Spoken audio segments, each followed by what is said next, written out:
চলতে ফিরতে মাত্র একটা শব্দের আমল করবেন, আল্লাহ পাক আপনার সম্পদের কোনো অভাব রাখবে না, আল্লাহ পাক আপনাকে বিপদের মধ্যে রাখবেন না, বালা মুসিবতের মধ্যে রাখবে না। অনেকেই বিপদ আপদ বালা মুসিবত অসুস্থতার মধ্যে পড়ে যান, বিভিন্ন টেনশন দুশ্চিন্তা ডিপ্রেশনের মধ্যে পড়ে যান। আমি আপনাদেরকে বলছি এই একটা শব্দের আমল আপনি করতে থাকেন, উঠতে বসতে চলতে ফিরতে যখন আপনার সুযোগ হয় আপনি তখন এই শব্দের আমলটা করতে থাকেন। আমি নিজের পরীক্ষিত আমল থেকে আপনাকে বলছি, আল্লাহ পাক আপনার অভাব রাখবে না, দুশ্চিন্তা রাখবে না, টেনশনে রাখবেন না, বিপদে রাখবেন না। আল্লাহ পাক আপনাকে এতটা উত্তম জীবন ব্যবস্থা দান করবে যেটা দেখে আপনি সন্তুষ্ট হয়ে যাবেন। অনেকে আছেন লেখাপড়া শেষ করেছেন, চাকরি পান না, চাকরির জন্য আপনারা ধন্য হয়ে খুঁজতেছেন, একটা চাকরি পাইলে আপনার জীবনটা সুখময় হবে। আমি বলছি আপনি এই আমলটা করেন।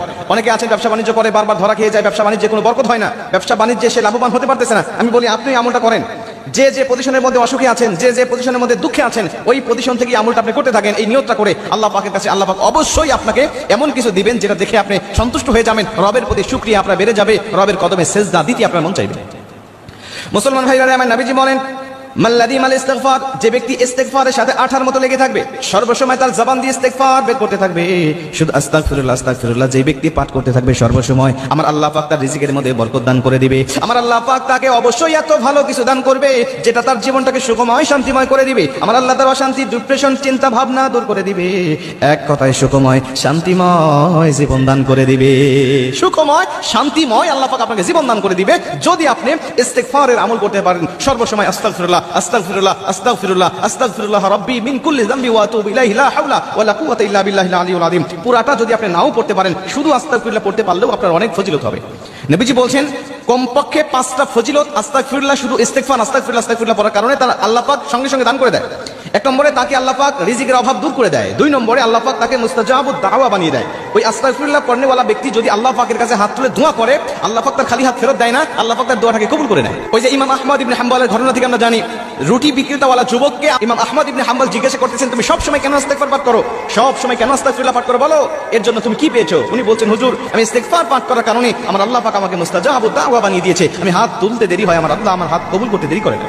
সকালবেলায় আমার বাসার সামনে ভিড় জমে যায়, সকালে আমার কাছে দোয়া নেওয়ার জন্য সবাই আমার কাছে আসে, বলতে থাকে একটু দোয়া করো আমার জন্য, আমার ওই অমুক বিষয়ের জন্য একটু দোয়া করো। আমি তাদের জন্য দোয়া করি আর আমার আল্লাহ পাক আমার দোয়াটাকে কবুল করে নেয়। মুসলমান ভাইরা আমার, আহমদ ইবনে হাম্বল জিজ্ঞাসা করলেন, বাবা তুমি বলো এমন কোন দোয়া আছে কিনা যে দোয়াটা এখনো পর্যন্ত তোমার কবুল হয় নাই? আহমদ ইবনে হাম্বলের কথায় যুবকটি ডাক দিয়ে বলে, হুজুর আমি একটা দোয়া করেছি, এই দোয়াটা এখনো পর্যন্ত কবুল হয় নাই, তবে আমার আশা আছে আমার আল্লাহ অল্প সময়ের ভিতরে আমার সেই দোয়াটা কবুল করবে।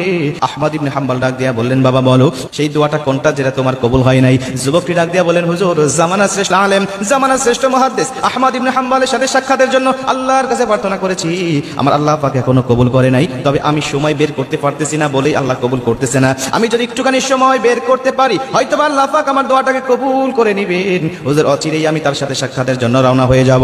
আহমদ ইবনে হাম্বল ডাক দিয়া বলে, বাবা সত্যি আমার আল্লাহ তোমাকে মুস্তাজাবুদ দাওয়া বানিয়ে দিয়েছে, আমার আল্লাহ পাক এতটাই তোমার দোয়া কবুল করেছে, আহমদ ইবনে হাম্বলের কাছে যাওয়ার প্রয়োজন নাই, আহমদ ইবনে হাম্বলকে তোমার কাছেই পৌঁছে দিয়েছে, আহমদ ইবনে হাম্বলকেই তোমার কাছে পৌঁছে দিয়েছে। এর জন্য যারা ইস্তেগফার পাঠ করে আল্লাহ পাক তাদেরকে অগণিত ফজিলত অগণিত নিয়ামত তাদেরকে দান করে যেগুলো সে নিজের চোখে দেখতে পারে।